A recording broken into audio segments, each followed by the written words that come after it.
উলামায়ে কেরাম কলিজা দিয়ে আপনাদের মহব্বত করে করে বুঝায়, ঠান্ডা মেজাজে বুঝায়।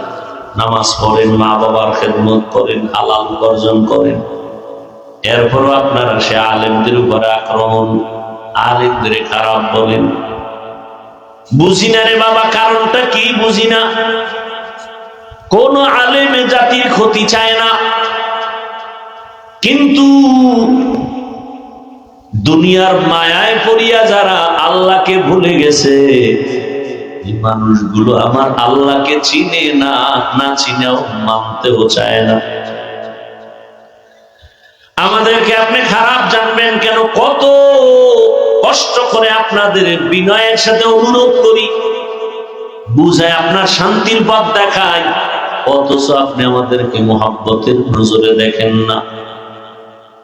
দুনিয়াতে এত দুশ্মন চইলা গেল, আইলো আর গেল, আমার শান্তির ঠিকানা আমার ইসলাম আর কোরআনের কোনো ক্ষতি করতে পারলো না। আপনাদের আর কি বুঝাবো? এর থেকে আর বড় প্রমাণ কি দিব?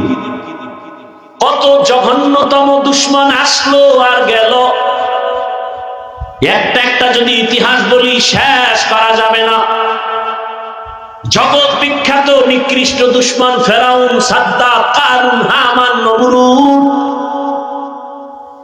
কই 200 বছর পর্যন্ত জুলুম করলো ব্রিটিশ ভারতের জমিন।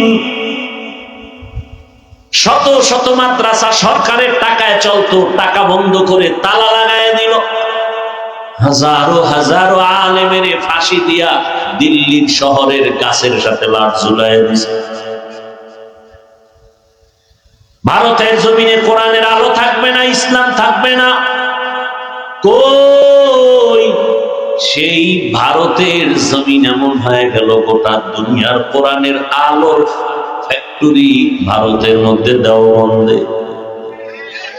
কি ওই যে একটু আগেই বলছি, করোনায় সব বন্ধ, মাদ্রাসা। মহামারী করোনায় ধরে ফেলছে বাবাকে। শিক্ষিত 2 কুলাঙ্গার ছেলে কাছে যায় না, করোনা মরবে না, ট্রিপল মাস্ক লাগাইছে, ট্রিপল মাস্ক। 2 শিক্ষিত কুলাঙ্গার এলাকার গরিবের টাকা দিয়ে কয়, বাবার লাশটা তাড়াতাড়ি রাস্তার পাশে ফেলে দিয়ে আসে।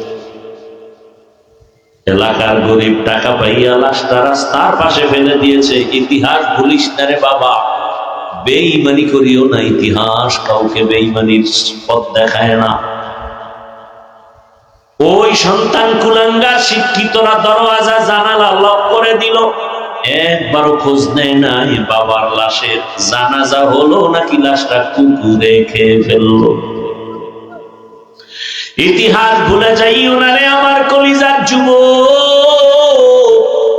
ওই সময় আমার দেশের শত শত করোনার লাশ এদেশের টুপিওয়ালা আলেম ওলামারা নিজেরা কাঁধে নিলেন, গোসল করালেন, জানাজা কাফন পরাইয়া কবরে রাখলেন।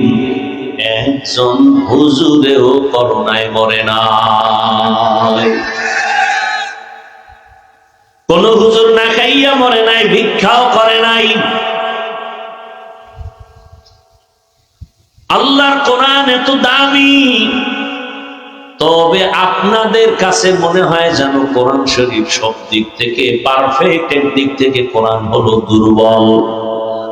কি কোরআন শরীফ সব দিক থেকে সফল, একদিক থেকে কোরআন দুর্বল, তাই তো? কেন ভুলে গেছেন? চায়ের দোকানে বসে চাপাবাজি করেন যে রাষ্ট্রীয় ব্যাপারে ইসলামে কিছু নেই, রাষ্ট্রের ব্যাপারে কোরআনে কিছু নেই। এটারে আরো সহজ ভাষায় কয় ইসলামে রাজনীতি নেই। তার মানে হলো ইসলাম সব দিক থেকে কমপ্লিট, রাষ্ট্রের ব্যাপারে ইসলামটা দুর্বল। কোরআন সব দিক থেকে কমপ্লিট, রাষ্ট্রের ব্যাপারে কোরআন দুর্বল। আপনারা কি দুর্বল কোরআন মানেন? দুর্বল ইসলাম মানেন? আসলেই কি কোরআন দুর্বল? আসলেই কি ইসলাম দুর্বল? তো কেন বলেন ইসলামে রাজনীতি নাই? বরং আমি ঢাকায় বলেছি পৃথিবীতে রাজনীতি মানেই হলো ইসলামী রাজনীতি। ইসলামী মানুষকে পবিত্র রাজনীতি শিখায়, অন্যগুলো দুর্নীতি শিখায়। কি সহজ কথা মানেন না কেন? আমি আপনি কহেন আমার মুরিদ বানাইতে আসি না, সত্য কথাটা স্বীকার করেন। আপনি কি করবেন না করবেন সেটা আপনার ব্যাপার। আমি বলতেছি মুসলমান হিসাবে, আমরা না বললে আপনাদের কে বলবে? কে বলবে?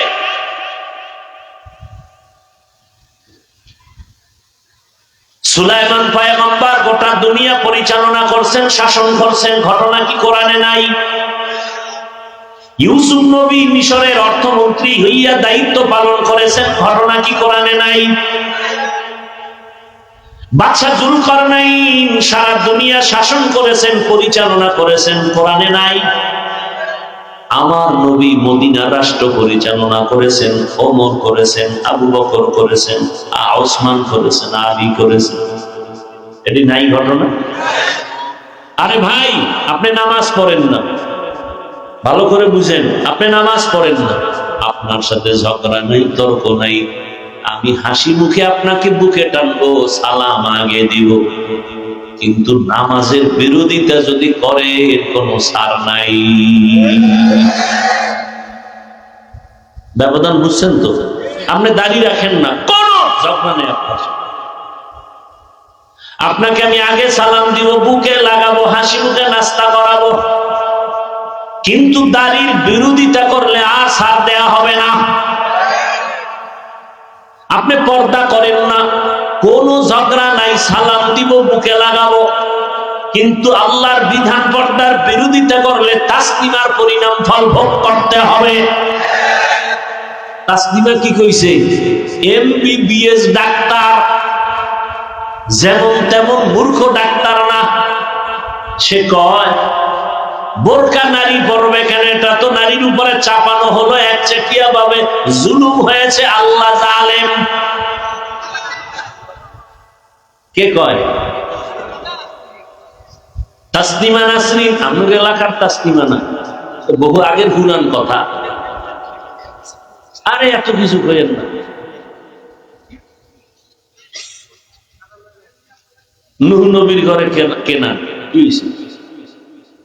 ইব্রাহিম নবীর বাবা আজব কাফের, কি হয়েছে? যে অপরাধ করবে সে অপরাধ, কি তার কথা বলবো? স্কুল খারাপ বলবো কেন? স্কুলে পড়িয়া নামাজি নাই? যে খারাপ তাকে খারাপ বলবো, তাও মানুষটাকে বলবো না, তার আখলাক খারাপ, তার চরিত্র খারাপ, এতটুকু বলবো। সে যদি তওবা করে সে তো আমার থেকে ভালো হয়ে গেল। কি ভাই? জিন্দেগি মে বন্দেগি তু করনা হে। ঘুমে ধরছে, ঘুমে। আপনারা রাত্রে ঘুমান? আমার তো জানা মতে অন্তত এই বাঙালি ঘুমায় না, সারা রাত মোবাইলের হক আদায় করে। চিন্তা করছে আল্লাহ যদি জিগায় কি নিয়েছে, ও আল্লাহ এক হক লইয়েছে, মাইয়ার হক আদায় করতে পারি নাই, বাবারটা পারি নাই, বউয়েরটা পারি নাই, সন্তানেরটা পারি নাই, মোবাইলেরটা নিয়ে আসি। একশোরা একা যদিও ছিলাই, খোদার কসম আমার একদিন একজনে ছবি তুলতে একটু যদি আল্লাহ ইসলাম মাফ করে।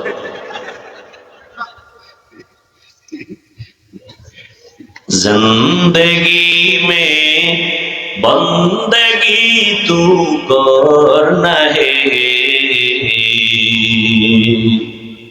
जिंदगी बे बंदगी शर्मिंदा है, जिंदगी बे बंदगी शर्मिंदा है।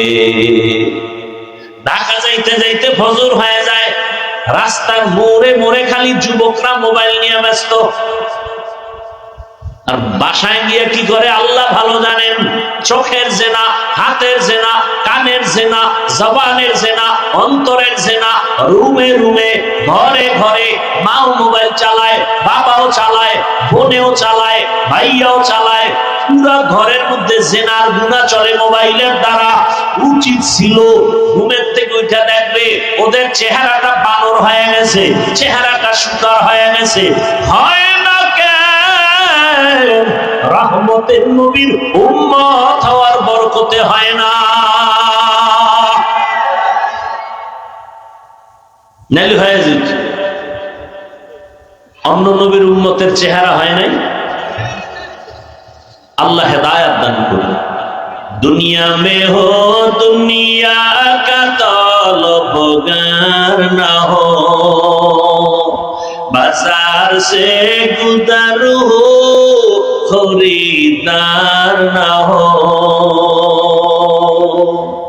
ये दुनिया एक मिसले कागज फूल है, ये दुनिया एक मिसले कागज फूल है। जिंदगी में बंदगी तू करना है, जिंदगी में बंदगी तू करना है। जिंदगी में बंदगी शर्मिंदा है, जिंदगी में बंदगी शर्मिंदा है। ও আমার কলিজার যুবক বাবারা, বৃদ্ধ বাবাজিরা, পর্দার আড়ালের মা বোনেরা, আল্লাহ পাক এমন এক বিধান, এমন এক কিতাব আমাদের দান করেছেন। ইসলাম কত শান্তির ধর্ম। কর্মচারী কাজ করবে, ইসলাম বলে ঘাম ঝরার আগে বেতন দিয়া দাও। কত শান্তি। ইসলাম বলে ও বড়রা ছোটদের স্নেহর নজরে দেখো, জুলুম করবা না। আবার ছোটদের কয় বড়দের সম্মান করো। ইসলাম কয় রাস্তা দিয়ে হাঁটো, কষ্টদায়ক জিনিসটা যদি চোখে দেখো সরায়া দাও। ইসলাম কত শান্তি। চায় না কারা? দুর্নীতিবাজ যারা। ইসলাম আসলে চুরি করতে পারবে না, ডাকাতি করতে পারবে না, জেনা করতে পারবে না, বেপরদায় আড্ডা দিতে পারবে না। এই জন্য হুজুরকে ভালোবাসে ঠিকই, ইসলাম চেয়ারে আসবে এটা চায় না। কিছু কিছু আম্মা জানে রাখা, না না না হুজুরকে হাতিয়া বাড়ায় দাও, কিন্তু হুজুরকে ভোট দিও না কেন? হাত মুজা পাও মুজা পড়ায় ফেলবে, পুরা চার দেয়ালে আটকায় দিবে। ইসলামটার এক ভয়ঙ্কর আযাব বানায় দিছে অন্ধের মধ্যে। এক অন্ধ শুকায় গেছে, একজন খাই তুই গাভীর দুধ খা। এটা কেমন? এটা খাইলে শরীর তাজা হয়ে যাবে। একজনের 10 জনের শক্তি। এটা ধরন কেমন? এটা সাদা। সাদা? কেমন সাদা? বক বক বক বকের মতো। বকটা আবার কেমন? এটা একটা ধান কাটা কাশি আছে না, এরকম বাঁকা। ধান কাটা ওই কাশিটা কেমন? তো হাতটাকে বাঁকা কইরা এরকম দেখাইছে, এরকম। তো ও কেমনে? হাত দিয়ে দেখছে, আল্লাহ এইটা আমার গলা ভিতরে ঢুকানো, আমার এই দুধ খাওয়া লাগলো না, আমি এনে শুকায় মরে যাই, আমার দরকার। তুই ইসলামটারে বিশাল পাহাড় বানায় দিছে সাধারণ মানুষের কাছে, এবং ভয় পায়। ইসলাম মানি আযাব, ইসলাম মানি অশান্তি। আল্লাহর জাতের কসম, যত জায়গায় অশান্তি দেখেন সব খুঁজে দেখবেন ইসলাম নাই, এজন্য শান্তি। স্ত্রী স্বামীকে মানে না, স্বামী স্ত্রীকে মানে না, সন্তান মা বাবাকে মানে না, সব অশান্তির মূলে আল্লাহর রাসূলের আদর্শ নাই। আল্লাহর জাতের কসম, কিয়ামত পর্যন্ত এ জমিনে যতক্ষণ ইসলাম কায়েম হবে না, এ জমিনে কোনদিন শান্তিও দেখবে না। ও আল্লাহর বান্দারা, যেখানে ইসলামের শরীয়তের আইন চলে সেখানে নারীরা ঠান্ডা মাথায় নির্বিঘ্নে নির্দ্বিধায় হাতে, কোনো কেউ টাচ করে না, ইফটিজিং চলে না। ইসলাম মানুষকে শান্তির পথ দেখায়, কল্যাণের পথ দেখায়। ইসলামী অর্থনীতি মানুষকে ধনী বানায়, আর সব অর্থনীতি এক দলকে উপরে উঠায় আর এক দলকে ফকির বানায়। কিন্তু উপরের উঠাও স্থায়ী না, তুফানের মতো বড় হয়, তুফানের মতো ফকির হয়ে যায়। 10 তলা বিল্ডিং উঠাইছো, জঙ্গলে ঘুমাও কেন? এর নাম সান কপাল। কোটি টাকা ব্যাংকে আছে, চেক বই নাই কেন? খাওয়ার কোনো রাস্তা নাই, কারণ হারাম টাকা দিয়া ঘর করলে ঘর দখলে আসে না। হালাল টাকার ঘর করো, কেউ দখল করবে না। যদি কেউ হাত বাড়ায়, ওর হাত বাঁকা হয়ে যাবে।